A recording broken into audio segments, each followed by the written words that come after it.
चलिए सर, तो पिछली वीडियो में हमने ख़त्म किया है गोलीय दर्पण। गोलीय दर्पण हमने समझा था गोलीय दर्पण क्या होता है और वो कैसे बनता है। गोलीय दर्पण के प्रकार, दो प्रकार के हमने बताया आपको, कौन कौन सा, उत्तल और अवतल। वहाँ पे हमने ट्रिक भी एक लगाई थी, ऊ अप करके, ऊ अप यानी उत्तल उभरा हुआ अपसारी, उत्तल उभरा हुआ अपसारी, ये बातें हमने करी थी।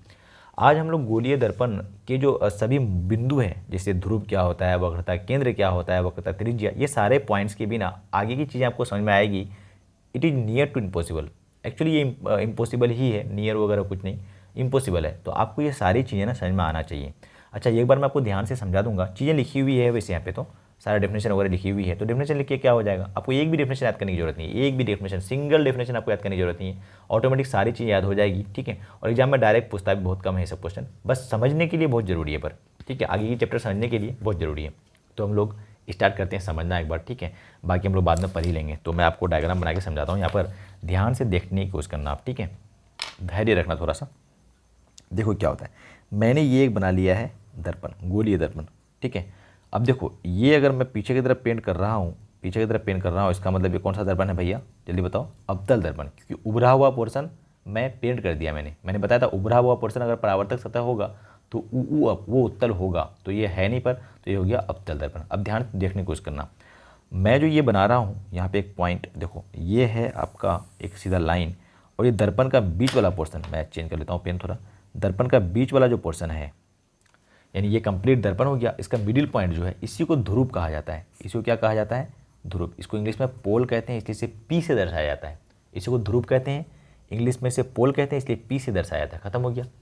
अब देखो दर्पण को जो लाइन ध्रुव पर प्रतिच्छेद किया है, ये लाइन, ये जो सीधा लाल कलम से बनाया है, इसी को हम लोग बोलते हैं मुख्य एक्सिस या प्रिंसिपल एक्सिस, मुख्य अक्ष, ठीक है, मुख्य अक्ष बोलते हैं इसको, मुख्य अक्ष बोलते हैं। खत्म हो गई बात, मुख्य अक्ष बोलते हैं इसको, ठीक है। अब ध्यान सुनना आगे क्या, कोई रे अगर ऐसे करके आएगी, यानी मुख्य अक्ष के समांतर आएगी, तो ये एक बिंदु से होकर के जाएगी। जिस बिंदु से होकर के जाएगी ना, उसी बिंदु को हम लोग फोकस कहते हैं। क्या बोला मैंने, कोई रे, कोई किरण जो है मुख्य अक्ष के समांतर आएगी और परावर्तक सतह, परावर्तन के बाद एक बिंदु से जाएगी। जिस बिंदु से जाएगी ना, जी वो बिंदु जो मुख्य अक्ष पर, जो बिंदु, जिस बिंदु से अगर जाएगी, कट करेगी, उसी बिंदु को हम लोग फोकस कहते हैं। क्या कहते हैं, फोकस।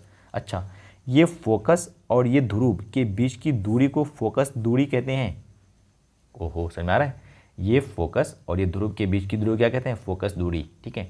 अच्छा सुनो ध्यान से, ये जो है दर्पण आपका, ये जो गोलीय दर्पण है, ये गोला का पार्ट होगा कि नहीं, ये गोला से काट के मैंने बनाया होगा, तो वो गोला जो होगा उसका कहीं ना कहीं सेंटर भी तो होगा, गोला का सेंटर भी तो होता है। तो वो गोला का जो सेंटर है, वही सेंटर इस दर्पण का सी कहलाएगा, यानी वक्रता केंद्र कहलाएगा। क्या कहलाएगा, वक्रता केंद्र। और वक्रता केंद्र यहाँ से यहाँ तक की दूरी वक्रता त्रिज्या हो गया, जिसको आर कहते हैं। आया समझ, सारा पॉइंट क्लियर हो रहा है। तो कितना पॉइंट देख लिया मैंने, 1 2 3 4 5 6, बस एक बच गया, 7 पॉइंट टोटल। एक क्या बच गया, द्वारक। द्वारक कहते हैं ये जो दर्पण है, दर्पण जितना ओपन किया हुआ, खुला हुआ है ना, यहाँ से यहाँ तक पोर्शन, यहाँ से यहाँ तक कितना है लंबाई, ये जो यहाँ पोर्शन यहाँ तक खुला हुआ है, इसी को हम लोग द्वारक कहते हैं। सारा पॉइंट क्लियर हो गया, सारा पॉइंट क्लियर हो गया, ठीक है। एक बार मैं और बना के दिखाऊँ आपको, फटाफट से बनाते हैं। देखो ये हो गया आपका, देखिए ये मुख्य एक्सिस हो गया, यहाँ पे क्या खींच दिया मैंने, पोल। ये क्या हो गया, फोकस, क्योंकि यहाँ से आने के बाद प्रकाश ऐसे गई थी, जहाँ से गई थी वहाँ फोकस। यहाँ पे क्या होगा, सेंटर। फोकस से पोल के बीच की दूरी को फोकस दूरी। अच्छा, यहाँ से यहाँ को क्या कहते हैं, वक्रता त्रिज्या, ठीक है नहीं। और ये हो गया मुख्य एक्सिस। बस इतनी सी बात, द्वारक की ज़्यादा जरूरत पड़ती नहीं है, ये वाला पोर्शन है, ज़्यादा जरूरत पड़ती नहीं है। आया भाई समझ, क्लियर हुआ एकदम। एक बार और बनाया जाए क्या,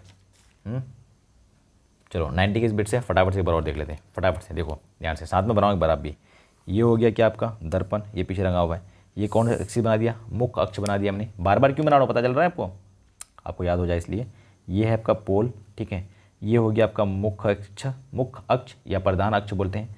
प्रधान अक्ष के समांतर एक किरण आती है और मुख्य अक्ष को जहाँ पर काटती है उसी पॉइंट का नाम है फोकस।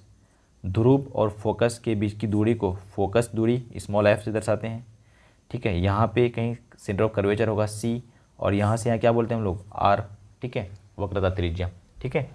बस खत्म हो गया। तो ये सातों पॉइंट पढ़ लिया हमने। अब सबका डेफिनेशन देख लो एक बार आप ध्यान से।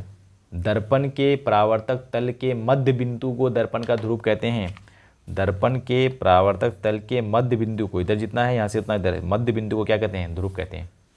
वक्रता केंद्र का डेफिनेशन देख लो एक बार आप, वक्रता त्रिज्या क्या होता है वो भी देख लो, फोकस क्या होता है वो भी देख लो, स्क्रीनशॉट ले सकते हो, है ना, स्क्रीनशॉट लेते हुए नोट बनाओ। फोकस दूरी क्या होता है मैंने लिख दिया है। आगे प्रधान अक्ष मैंने लिखा है जिसको हम लोग प्रिंसिपल एक्सिस कहते हैं इंग्लिश में, और द्वारक मैंने लिखा है, और इस डायग्राम में मैंने आपको सारा दिखा भी दिया है। ठीक है, तो ये डायग्राम एक बार देख लो, सारी चीज़ें आपको क्लियर हो जाएगी। ठीक है, तो अब हम लोग पढ़ेंगे आगे दर्पण से संबंधित सारे खूबसूरत बातें, क्योंकि अब दर्पण का सारा टर्मिनोलॉजी जान गया हमने, तो ये टर्म बार बार इस्तेमाल होगा। ठीक है, तो एक बार प्रैक्टिस कर लेना कल की क्लास से पहले पहले।